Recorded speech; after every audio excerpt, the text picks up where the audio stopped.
Todos necessitam de um amor perfeito, perdão e compaixão. Todos necessitam de graça e esperança, de um Deus que salva.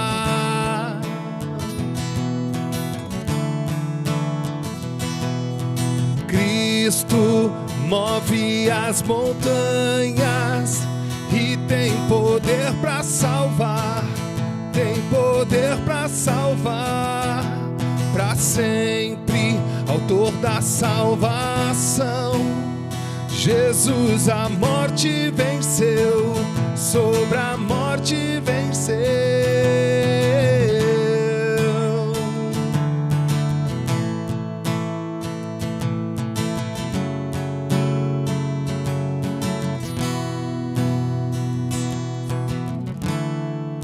Me aceitas com os meus medos, falhas e temores,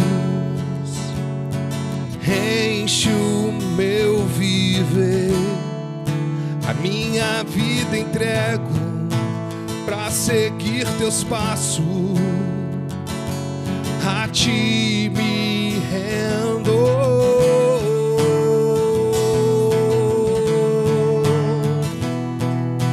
Cristo move as montanhas e tem poder pra salvar, tem poder pra salvar, pra sempre, autor da salvação.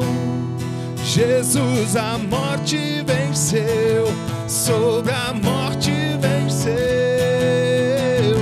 Posso o mundo ver brilhar a luz, cantamos para a glória do Senhor Jesus.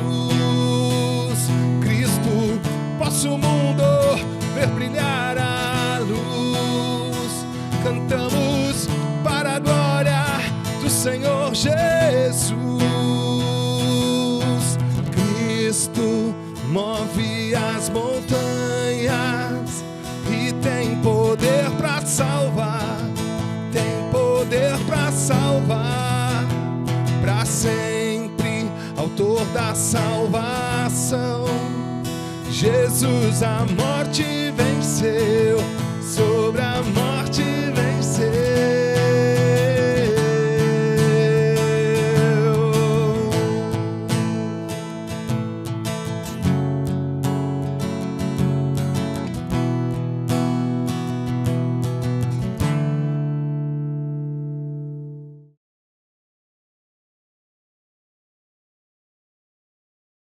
Estamos aqui mais uma vez para mais um CR Casa. Se é a sua primeira vez, seja muito bem-vindo. Que Deus possa falar ao seu coração nesse encontro, que você seja muito bem acolhido nos nossos CR Casas. E esse é o propósito nosso como igreja. Nós queremos estar nas celebrações aos domingos, mas também queremos nos reunir nas casas no decorrer da semana, fazer amizades, ter esse cuidado. E você está num lugar de cuidado, que você seja muito amado. Fique à vontade para compartilhar suas experiências. Nós estamos numa série de mensagens muito especial chamada Família de Mentirinha. Família de Mentirinha. E domingo agora que se passou, eu ministrei a segunda mensagem dessa série chamada Famílias Imperfeitas. Na primeira semana falamos sobre pessoas difíceis, que pessoas são difíceis. Eu e você somos muito difíceis. Mas nesse domingo que se passou eu falei sobre famílias imperfeitas. E nós fizemos uma análise dentro da genealogia de Jesus. Nós lemos Mateus do capítulo 1, do versículo 1 ao 16, e entendemos um pouco da história de Jesus. Porque nós muitas vezes falamos sobre Jesus, que Jesus nasceu, que Jesus veio a esse mundo, que ele veio para mudar a nossa história, e tudo isso é verdade. Mas de onde Jesus veio? Quem são os seus antepassados? Mateus 1 responde isso e eu quero convidar vocês a lerem agora. Nós vamos fazer essa leitura diferente agora. Nós vamos ler uma genealogia, então leia com calma. Se vocês quiserem dividir em pessoas, pega alguém aí que lê muito bem e você vai ler Mateus capítulo 1, do versículo 1 ao 16. Vocês podem fazer isso agora em grupo.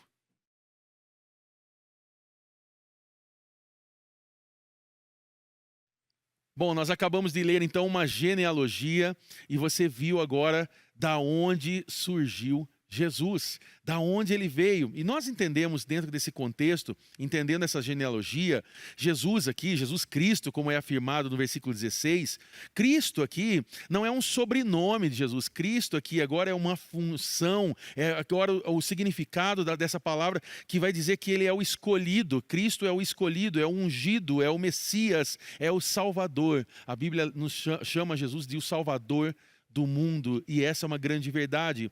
E há um detalhe interessante aqui, que dentro dessa genealogia, quando é afirmado que Jesus é o Messias, para ele ser o Messias verdadeiro, ele teria que descender de Abraão e ser da linhagem de Davi. E isso nós vemos nessa genealogia, então sabemos que ele é o verdadeiro Messias. E é importante entender que uma genealogia era muito importante na antiguidade, porque na verdade a genealogia era usada para descobrir a identidade de alguém, para saber de onde ele veio. Nós vemos que Jesus aqui ele é apresentado agora como um judeu por excelência. Ele cumpre os requisitos necessários aqui. Uma outra coisa que nós vemos dentro dessa genealogia, e que é muito interessante, é que mulheres não eram citadas nas genealogias do passado, mas agora mulheres passam a ser acrescentadas numa genealogia. Nós sabemos também aqui que aquele que é perfeito, Jesus, nasceu de uma família cheia de defeitos. Quantas pessoas terríveis, quantos problemas nós vemos aqui. Nós começamos lá em Abraão, nós vemos que Abraão foi conhecido como um amigo de Deus. Abraão que era considerado o pai da fé, mas foi um péssimo de um esposo. Nós vemos na história que por 2 vezes ele mente e engana pessoas, coagindo ali para que Sara, sua esposa, pudesse mentir dizendo que era sua irmã. Então nós temos problemas que são gerados no meio do caminho. Nós temos, por exemplo, Isaac, que segue o mesmo caminho do pai, também mentindo, também fazendo essas coisas. Ele é confrontado por Deus também. Nós temos Jacó, por exemplo, que foi o mais mentiroso do que os dois aí. Então nós temos o Jacó aqui tido como enganador, passando a perna no irmão, fazendo conchavo com a mãe para poder enganar o pai. Quantas histórias terríveis aqui. Nós vamos avançando nessa genealogia, nós vemos Raabe, por exemplo. Raabe era uma prostituta em Jericó. Nós vemos, por exemplo, o próprio rei Davi. Você deve conhecer um pouco da história do rei Davi, mas nós vemos que num determinado momento, Davi, que era considerado o homem segundo o coração de Deus, mas ele também foi falho, ele também foi um pecador. Nós sabemos, por exemplo, que Davi adulterou com Batseba, e ele trouxe essa mulher, matou o esposo dessa mulher e teve relação sexual com ela. Tudo isso agora num momento terrível da sua vida. Nós temos Acás dentro dessa genealogia, que foi um rei terrível. Só para você ter uma ideia, ele matou seus próprios filhos em sacrifício a deuses pagãos. Nós temos, por exemplo, Manassés, que foi aqui alguém cruel. Só para você ter uma ideia, a Bíblia fala que Manassés derramou tanto sangue que encheu Jerusalém de um extremo ao outro. Pensa em que momento terrível do mundo. Nós sabemos que Manassés foi aquele que mandou serrar Isaías ao meio. Então, olha quantas histórias terríveis dessa família que um dia foi gerar Jesus. O que nós entendemos aqui nessa mensagem, o que nós concluímos nessa mensagem, são 3 pontos importantes para você e eu aprendermos e para nós podermos continuar a nossa caminhada de fé. Primeiro ponto é que não existem famílias perfeitas.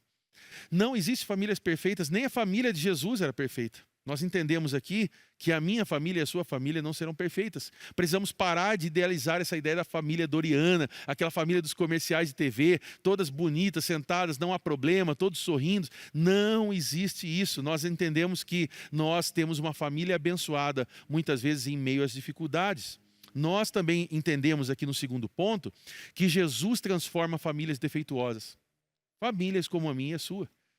Nós vivemos muitas vezes momentos difíceis. E o fato é que talvez hoje você passe por um momento de dificuldade na sua família. Mas Deus pode, através de Jesus, transformar famílias defeituosas. Talvez hoje seja o dia ao qual você vai pedir oração. Seja o dia ao qual você vai pedir que a presença de Deus invada o seu lar, a sua casa, a sua família, para que você viva uma transformação em Cristo Jesus. E eu quero que, antes de chegar no terceiro ponto, propor uma primeira pergunta a você. O que significa para você a ideia de que não existem famílias perfeitas? Como isso se aplica à sua própria experiência familiar? Eu convido vocês agora a responderem isso em grupo.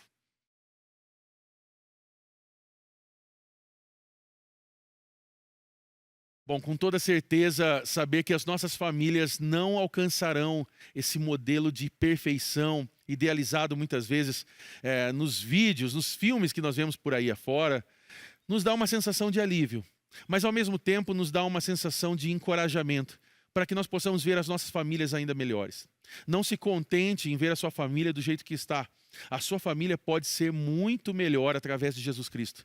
Hoje é dia, talvez, de você tomar uma decisão e acreditar que Jesus pode estar sobre a sua casa, sobre o seu casamento, sobre os seus relacionamentos de pais e filhos, filhos e pais. E eu creio que, em nome de Jesus, a sua família vai ser um testemunho para a nossa geração. Nós chegamos então ao final dessa mensagem, no terceiro ponto, entendendo que a transformação familiar é um processo. E nós entendemos isso através dessa palavra que o apóstolo Paulo nos ensina em Romanos, capítulo 7, no versículo 25, no versículo 23 e 24, que diz: contudo, há outra lei dentro de mim que está em guerra com minha mente e me torna escravo do pecado que permanece dentro de mim. Como sou miserável, quem me libertará deste corpo mortal dominado pelo pecado? E então chegamos ao versículo 25, que diz o seguinte: graças a Deus, a resposta está em Jesus Cristo, nosso Senhor, pois em Cristo Jesus, a lei do Espírito que dá a vida os libertou da lei do pecado, que leva à morte. Aqui nós estamos no capítulo 8, no versículo 2. Nós entendemos aqui então que o grande problema de uma família não é o fato de onde ela se localiza, não é uma questão genética, não é uma questão social, não é uma questão de como nós nos relacionamos, mas a questão é o próprio pecado. Nós entendemos aqui que o pecado destrói e corrompe os nossos pensamentos e que é por causa desse pecado que tantas famílias, até mesmo a família de Cristo Jesus, foi uma família que teve inúmeros problemas. Por isso, nós entendemos aqui nesse último ponto que a transformação familiar é um processo. Então acredite que hoje Jesus começa um grande processo de transformação na sua casa, na sua família. Entenda isso. É um processo. Por isso, eu quero encorajar você numa coisa. Primeiro, traga sempre a sua família à igreja todos os domingos. Não trate o domingo como um simples dia de você poder estar aqui, ou então descansar, ou fazer outros afazeres, ou até mesmo trabalhar. Coloque o domingo como uma prioridade de estar aprendendo mais a palavra de Deus. Traga os seus filhos à nossa igreja das crianças para eles aprenderem mais do Evangelho, para eles começarem a absorver quem foi Jesus e o que Ele pode fazer na vida delas. E então entendemos aqui em Filipenses 1,6, eu estou convencido que aquele que começou a boa obra em vocês vai completá-la até o dia de Cristo Jesus. E Ele já está fazendo isso na minha vida, na sua vida hoje.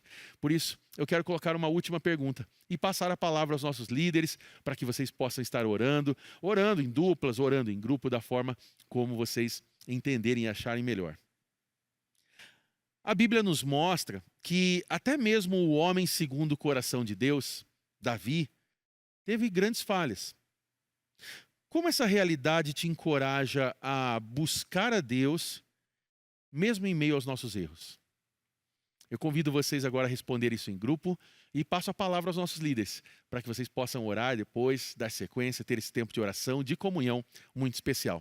Eu aguardo vocês no próximo domingo, às 10, às 19, escolha o melhor horário. Nós estamos juntos, vivendo uma experiência de uma família de verdade e não uma família de mentirinha. Que Deus abençoe você, um grande abraço, até mais. Tchau, tchau.